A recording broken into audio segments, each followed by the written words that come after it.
Thank you so much, listeners, for joining us as we are kicking off this amazing event here in Elko. The 41st National Cowboy Poetry Gathering has finally arrived. It's like we wait all year for it, and then it's Christmas morning, and we get to start digging into all the wonderful holiday treats of National Cowboy Poetry. We have special guests in studio, and they are all artists. Of course, one artist has traveled quite a great distance, and this is the third time that she's done this to be in a class, and so she's going to talk to us about her work as a sculptor in Toronto. And then we have someone who's grown up in the world of gear making, and her dad is pretty famous as a rawhide braider, and she's picked up a few tricks of her own, and she's going to be talking about that as well. And then we have local artist James Shoshone from Oahe, and James is a storyteller. I don't know why I mentioned your name and I didn't mention theirs to start, but I feel like we've known each other. I have some of James' art, and we are so looking forward to the stories that you're going to tell. And you're going to tell us about some cowboy days with Katie, aren't you, Cavasin, out there on the ranch. James, thanks for being on the program today. Yeah, hello. My name is James Shoshone. I'm just honored to be here and representing the cowboy poetry. I will be having a art class on Tuesday, 1 to 4, Wednesday, 1 to 4, and I will be teaching my students how to draw a horse head. My style, I'm informally taught. I never went to art school or anything like that, so it'll be just a basic horse head, and I asked them to bring their drawings of their pictures of their horse that they would like to draw. If not, I will provide one. So that's one of the sessions that I will be doing. Very nice. And then we're going to talk more about the storytelling. And then if you wouldn't mind helping us get to know Katie Cavasin, she's here. She's Doug Grove's daughter.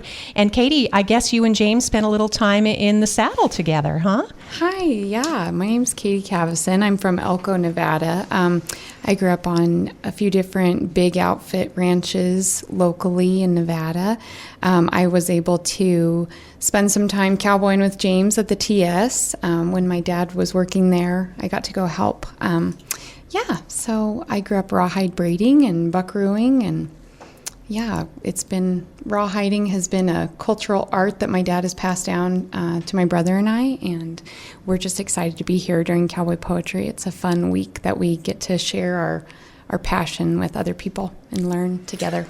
Which I was fortunate enough to take the Doug Grove's rawhide braiding class this year, and that's my very first time to be around. I've been buckarooing off and on for 30 years, and I've always admired Doug's work. I seen it at the Cowboy Poetry, Arietta in specific, and I always tell him, I said, this was 30 plus years ago, and the rope was for sale for $325, and I wished I had the money to buy it was just so beautiful. And I admired it and admired all the work that goes into it. And then being around the buckaroos or the cowboys at different ranches, big outfits, and their ability to take a cowhide and turn it into a work of art. I've been around a lot of rawhide braiders, just cowboys, and then there's guys that make a living at it. And being around the caliber of rawhide braiders that we're in the classes, it's phenomenal. Mm-hmm. It's phenomenal, and it's a thing of beauty. I'm really chomping at the bit to braid, but we take our time and go through everything, and they have little.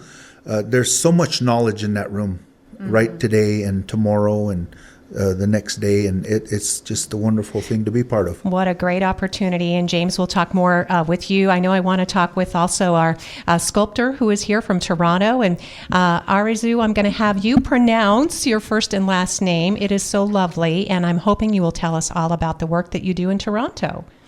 Thank you so much for having me here. It's such an honor to be here. The gathering really is like the highlight of my year. I am a sculptor back in Toronto.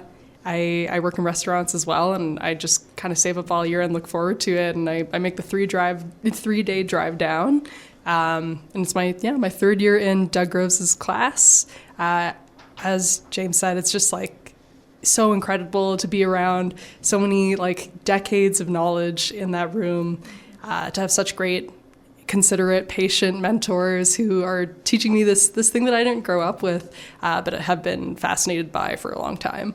Well, it's wonderful to have you here as a special guest, too, because not only did you make a 3-day drive to get here to this place that we call home, but that you also have this love and passion and fascination for Western culture. And you just suggested that you didn't have this in your background. How did this become a passion for you? It's I've been a road tripper for quite a while, and I was lucky enough to happen upon the Western Folklife Center a couple years ago. Heard about the gathering, and I think I've always just had a fascination with the Southwestern cowboy lifestyle, and this is kind of like the closest thing to a spiritual practice for me. I think that being able to really slow down and take the time to learn a craft, especially with such a visceral material, it means a lot to me in contrast to the kind of fast pace of everyday life back home. Lovely. Would you mind telling us about the kind of work that you do, what you sculpt? Yeah, I do ceramics. I do large-scale foam sculptures as well, kind of mixed media stuff, and a lot of it kind of Western inspired. Nice. And so this rawhide braiding can maybe help inform, because you can learn a technique and incorporate it into something entirely different, right? Yeah, absolutely. I think that there's a lot of crossover, but even just the training of being able to be patient, work with my hands, I think that's probably the most important part for me. It's a lot of philosophical contemplation time too. What a lovely guest, and it's so nice to have you in our community and visiting here, and the appreciation that you have for the National Gathering. Thank you. Yeah, and we'll come back around, obviously. Katie, I want to make sure that we get to talk about your dad's, his workshops, because I know you're a mom and you got to run out and pick up a little one before the show's over. So let's get to your business today. Yeah, so my dad's been teaching this rawhide braiding workshop through the Western Folklife Center for, I want to say it's close to 25 years, and we have so much fun. It's a really big ordeal for all of our family. Everybody's involved helping. It's kind of a year-round preparation. Dad starts harvesting cow hides early on in the year, and starts cutting string. And then we all just help make it happen. And this year we're doing a quart, and we start the class on Sunday and it goes through Wednesday. This year I think we have about 15 students. I think there's 5 new students and 10 returning. We have so many friends that come back, and now they're really accomplished braiders themselves. The returning students are bringing this stuff that Dad helped teach them, in the beginning, and now they're bringing their stuff that they're currently making, and they're showing us new things. Now they're starting to teach us their techniques. So there's just so much knowledge sharing and growth. It's just a really neat thing to be a part of, and my dad is really free with his knowledge, and he's just a blessing to us, and we just really enjoy spending time with him and all of the different instructors involved. Oh. Well, Katie, that's so sweet. Katie Cavasin, of course, is local. Grew up, did you say, on the TS Ranch? Yeah. So yeah. Not to overshadow, your dad and his workshops, but wow, what was that like to grow up on the TS? It was amazing.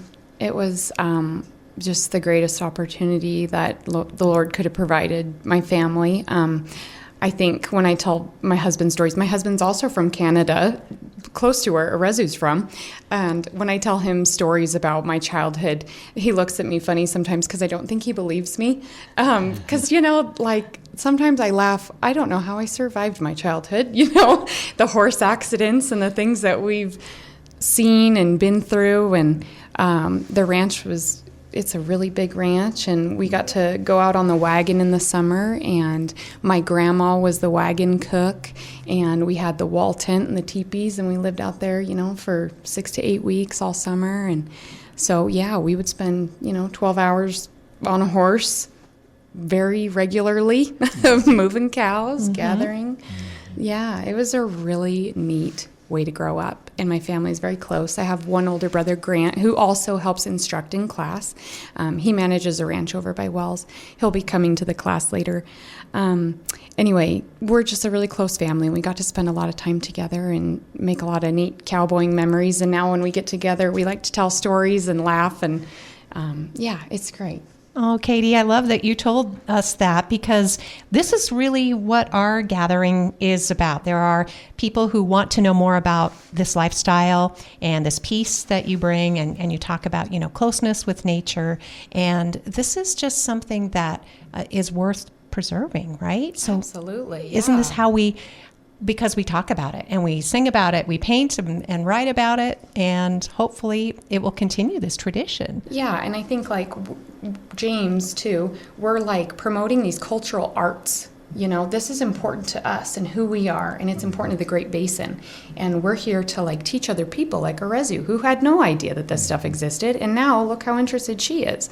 It's so neat to bring other people in, and with their interest, you can, share a bit of your culture and promote that. Mm-hmm. It's really special. James is itching to add to that. And James, I'm going to save some time for you at the end because, like I said, the ladies have to duck out early, but you're going to tell us the story. But please tell us what you were thinking about when she was talking. I just wanted to add into not being raised with this culture.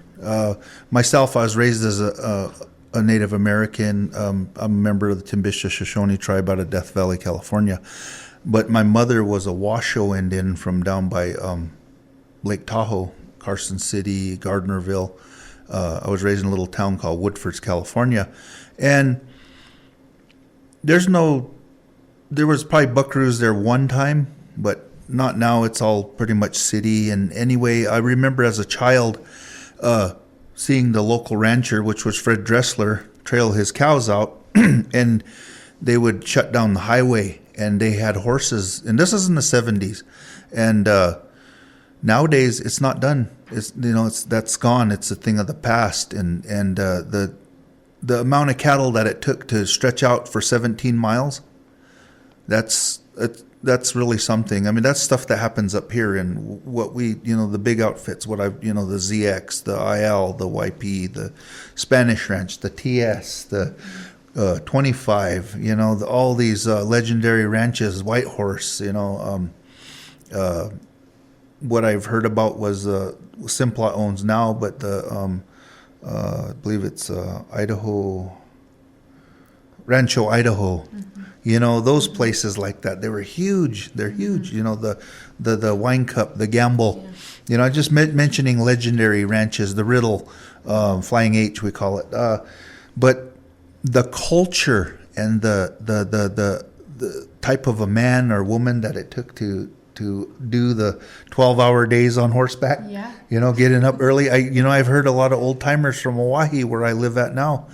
This old man, Delbert Jim, just left yesterday, the day before. Anyway, he's passed on, but he told me a story. He said, we used to get up at 3 o'clock, and we'd get out there and we'd trot up to the mountain, and he said, we made a circle. We got back at 11 o'clock at night. Yeah. Mm-hmm. And that's 3 a.m. in the morning till 11 p.m. at night. So that kind of a dedication that you have towards your animals, towards your way of life.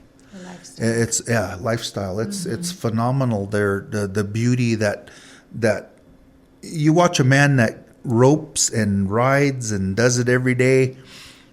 It's a thing of beauty, and their horses are so fluid. And the cowboys out there that are listening right now, you know what I'm talking about. Yeah. You know what I'm saying. So, and conveying, and that horse, that for me, that's what drew me to this way of life, was the horse, the freedom of the horse, getting out there and seeing that open place. But I like the cruise. I like to work with 5 or 10 guys or 15 guys on the branding time. Fun, laughter, everything that goes with it. The gear, the saddles, anything that had to do with buckaroo, and I was all about it. I didn't know anything about it when I came into this country, which is northern Nevada. But I always thought, cowboy was rodeo cowboy. That's what I went to boarding school, and it was bull riders, and that's what they talked about. So I want to be a bull rider, and then anyway, rodeo. But the buckaroo style changed my life. And that's what I try to convey when I draw pictures. Mm-hmm. And that's sharing with the world whatever I saw, whatever I felt, So anyway. Oh, James, thanks for reminding us again of that beauty. And then, of course, what Arezoo talks about too, being drawn to something that was entirely foreign. Even keynote speaker Willie Matthews, in his art, that's not something that he was born to either. But you can feel that emotion and motion and passion in what he creates. And so this gathering brings together both newcomers as well as veteran performers who come back each year. It's a big, happy reunion. And I wonder, Arezoo, if you had thought about, what you were thinking about making the drive here. Was there anything in particular you were hoping to see or what you were anticipating? Because people talk about the surprises all the time. I was mostly just excited to see everybody again. I think it's such a sweet community in the class of Rawhide Braiders. And I was just really excited to see familiar faces and just pick up more skills and spend the time. Because Toronto's a big city, right? I mean, it's a city. Yeah. Yeah, it's it totally amazing. is. I know it. It's amazing to think about you getting on the freeway and heading toward the border, right? And then just be like, wow, it's going to be so fantastic in the high desert. Yeah. I think the drive is like part of the ritual for me. Yeah, definitely, because you do make so many transitions, right? Leaving that sort of landscape into this landscape. We call it the sagebrush ocean sometimes. So yeah. Well, I want to make sure that you got to convey all the things that you were hoping to talk about today, because again, it's very special to have someone like you drive for 3 days to come, from Toronto, Canada, just to have the experience that some people will go all week and not even go out their door and experience here in Elko. We're trying to remind people of this amazing event. Yeah, I'd say if I could share anything, especially for folks that aren't necessarily like local or from this lifestyle, it's that everybody is so welcoming and so generous with knowledge, as Katie said. And I just really encourage you to try. It's a beautiful experience. There's nothing quite like it. Oh, you can enjoy the dancing, you can enjoy the food, the music, just meeting new people. There's art everywhere, from Cowboy Arts and Gear Museum, which is, focused on that history of the silver and the saddle, the gear making, certainly important to families like Katie Cavasin and her dad, Doug Groves, and then their whole family. And then getting into the art. And I'm sure, James, it's fun to meet, and for Arezoo as well, to meet other sculptors or creators, people who maybe make contemporary art, and they're just inspired the way you are. So, yeah, we have so many artists, James. Aren't you always surprised when... Willie Matthews, my hero. Oh! And my friend. Oh, and you're so also lucky. Larry Butte. Yes. Oh, my I love goodness. his artwork. Yeah, they really inspired me.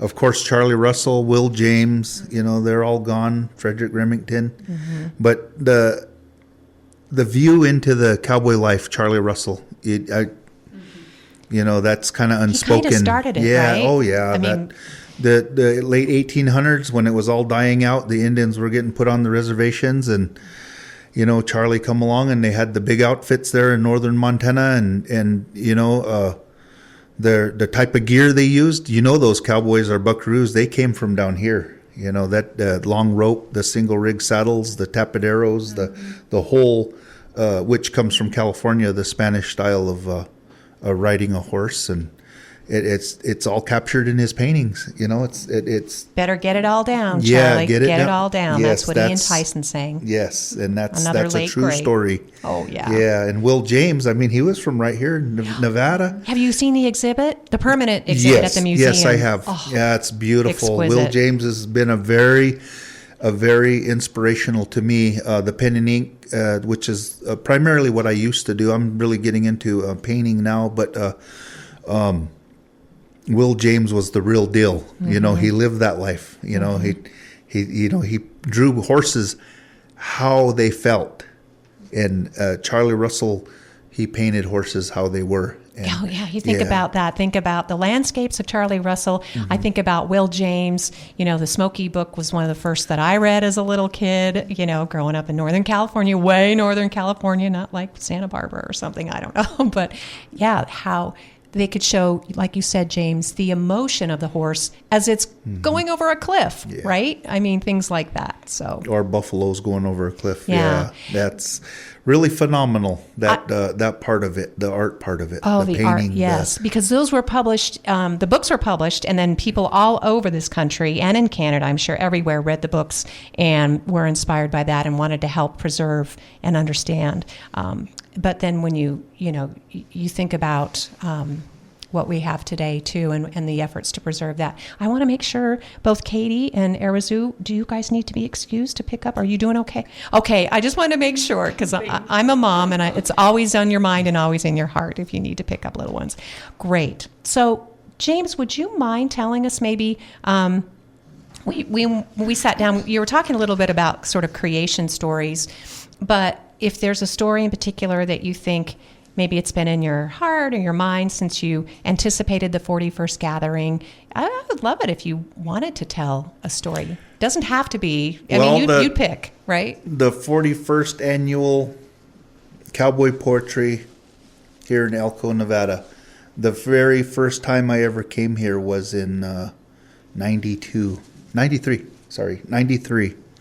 Been the very first. I was working at the IL Ranch, and tell you the truth, I kind of got a little bit too tipsy over here in Elko and ended up losing my job there at the IL. But it's part of cowboy life. I mean, you work 30 days and you got 4 days off at the end of the month, and hell, you come in here and you blow your paycheck and have a good time. And you get in them days, it seemed like you run into a bunch of buckaroos in town, and man, you guys would just rip it up from one end of town to the other, and it was a good time. I didn't have no wheels. I pretty much walked everywhere, but you'd find somebody that had a truck or a car, and you'd jump in with them, and away you'd go, and it was a good time. As far as the stories, I mean, there's a flood of them running through my head right now, but I'll tell you one thing about buckarooing. It is the memories. And, a lot of the old guys, that I've ever talked to that buckarooed before, that's all they said they ever got was a memory. That was it, the memories that they had of being free out there on the range. And it's just that one instant that of the bucking horse ride or roping a cow or roping an elk or roping a deer or something. It's just that one instant. And that's what, like we were just talking about earlier with Charlie Russell, that's what he captured. It's just stories that they were told. But as for myself, it was the freedom and, throwing your bed in your saddle in the back of a pickup and going down that open road, the sagebrush sea, the big valleys, and, you're going to a new outfit. You'll think about the horses. You're thinking about the men. Oh, who's there, How's the cook, In them days, they had cooks. Today, they don't have that job no more, huh? A lot of them shut down the old cookhouses. I was fortunate enough that I got to see the cowboy cook and then the rosin jaw cook. There was two different cooks. And the wagon, I didn't get to experience the wagon until 95, and that was at the YP as an actual cook's wagon. They actually drug a old army truck out there, and they cooked. And Nathan Kelly's wife cooked out of the back of that. But that generator would start up in the morning time, and you all got up and got ready to go have some breakfast, catch horses, and saddle up. And I mean, this is all in the dark, and you're living out of a teepee. That time I was at the YP, had a horse. I was trying to remember his name, Big Sorrel Horse that Nathan cut me. Anyway, I didn't know he was a dingbat. I didn't know any better. Anyway, I put a snuff bit on him, and Nate told me, go rope that cow because we're moving this cows and calves into the panels, and we're going to brand. And anyway, this cow wouldn't go in, and he said, rope her. And anyway, they watching me, and I didn't. I thought maybe somebody come help me, but anyway, so I built to this cow, and when I went to catch her, I threw my rope, and luckily I missed. And that son of a gun, he took off to the left and just bolted, and he blew up. And when he blew up and he threw, I'm not no bronc rider. I ain't never gonna, brag on myself. But anyway, I'm as round ass as they come. But anyway, if I fell off, and luckily I grabbed my McCarty and spun that horse around and climbed back on him. And I wasn't scared of him, them days, but got back on, collected my rope, and anyway, them guys are all laughing at me. And David, that horse's name was David. Anyway, we were branding calves, and Ira Walker and Norbert Gibson, they had one headed, and I came in to heel it. But when I went to heel it, my rope actually caught all four legs, and it came up on the neck. And I think Ira came in and heeled it. They stretched it out, and then my horse, David, had no mouth. And when I went to collect my rope to coil up, he crossed over the header's rope and just blew up again. And he bucked so hard, and I was trying to grab my reins and pull him up, and he wouldn't do it. And I grabbed my my lead rope, and it actually I can't think of the word, the whip. It whipped me into the ground harder. Oh, yeah, and that really hurt. And I remember staying in the teepee, and my whole side was just sore. And you can't, in a bedroll, there's not much mattress there. No. And luckily, a friend of mine, his girlfriend brought out some old couch cushions, and that's what I laid on. But that really hurt. I always remember that. That's not a good feeling, but we had a good time. I learned a lot out there with them guys, and I'm grateful I did. A lot of them gentlemen aren't with us, but man, that was the highlight of my life was 1995 at the YP Ranch with Nathan Kelly and a lot of good buckaroos. Yeah. Well, James Shoshone and David were the show for the day, and I'm sure they remember it as well.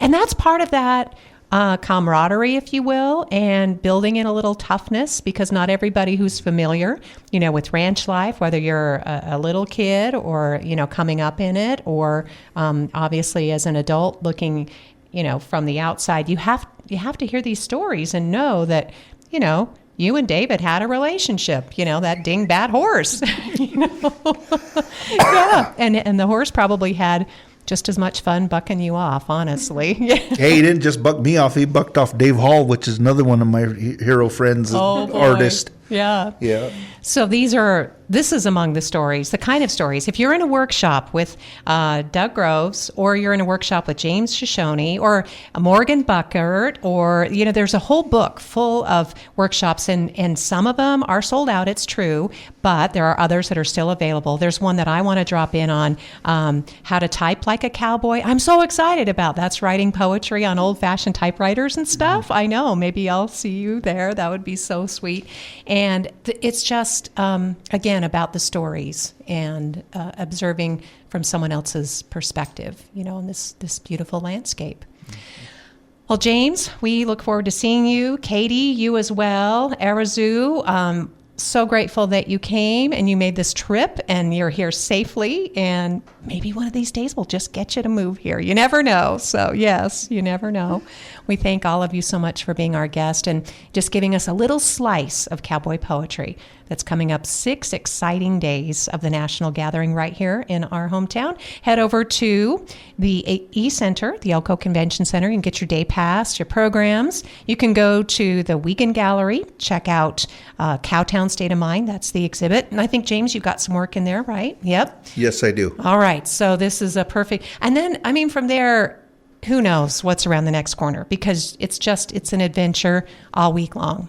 Doug is going to have there's going to be a rawhide braiding exhibit going on down at the Wiegand Gallery too. Great. Thursday and Friday. And that's open to anybody. Just pop by and meet Doug and say hi and learn how to tie a button. That's right. And ask them, ask about the process. Don't be shy. Just step up. That's why they've come here to share. Also, I'd like to share that I did draw the scarf, did the design for the scarf this year for the 31st annual, and I'm very proud of that scarf. It's really pretty. It's got a paisley design, a lot of colors, and it does have a black and white buckaroo in the middle of it, and it's really worth looking at anyway. Oh, James, thank you so much for reminding us. We can't wait for that scarf to come out. I mean, we start asking about it, like in November. When's the scarf? So the scarf, get them. When you see them, get them because they literally fly out. And then when they're gone, they're gone. So, James, thank you for contributing your art to that as well. And again, we're so grateful that the little boy who you said went to a boarding school, you came in and you looked at that cowboy, Fred Dressler, you said it was? That old rancher, Fred Dressler. There. Yes. If it wasn't for Fred Dressler, my Washoe people wouldn't even have any place to live. Yeah, he gave part of his ranch so that they'd have a place. But a lot of Washoes worked for him. Yeah, they worked for him as ranch hands, or the ladies would wash clothes or cook or whatever, and that's what I'm talking turn of the century. Yeah. Pre-World War II. And a lot of my old folks, them old people too, then, I got to speak about them old cowboys, the old buckaroos, they kind of told it like it was, there was no it was cut and dry. Right. I'm real grateful for those men. A lot of them aren't with us, the old cow bosses, But that's why we tell their stories. Yes. You continue that legacy, one after another after another. So, James, thank you. We look forward to seeing you. And all of you, thank you, listeners. The 41st National Cowboy Poetry Gathering is upon us. Thank you for listening to Elko Live today. Find this program archived at elkoradio.com.